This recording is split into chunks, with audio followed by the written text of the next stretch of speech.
Watch Dogs 2 was one of the hot items at the Ubisoft booth at Expo, and I was lucky enough to be able to view a live demo of it on the show floor. Now, when talking about a second game in the series, it's important that you mention the first, and really, who can forget Watch Dogs? A game with so much potential and amazing opportunities that was unfortunately a prime example of when the hype train goes too far. It was considered a fail by organisations such as IGN, and that's something that has haunted the series since.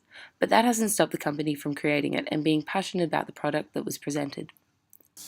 Watch Dogs 2 is an expansion on the Watch Dogs universe. Instead of following around Aiden, the protagonist of the game, you are playing as Marcus, a man that has been falsely identified as a criminal.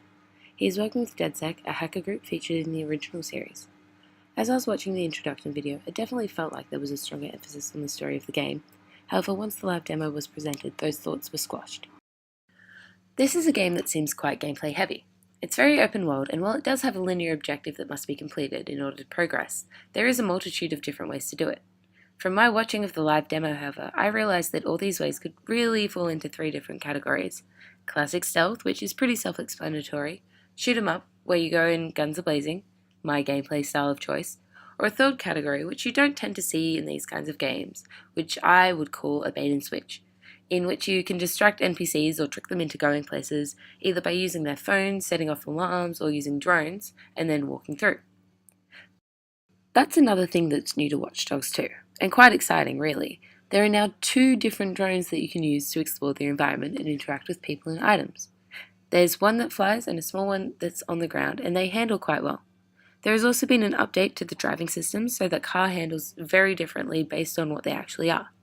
From what I saw, it looks like it could take a bit of getting used to and could be quite frustrating, but it also makes it so that each driving experience is very different. One big thing that I noticed that there was a lot of hotkeys in the game, and to be quite honest, it looked very confusing. I'm sure that after playing for a couple of hours, people would get the hang of it, but there definitely looks like there will be a steep learning curve.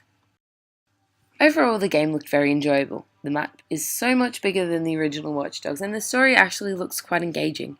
After seeing the playthrough, it definitely looks like something that I would purchase, and will probably enjoy, to be quite honest.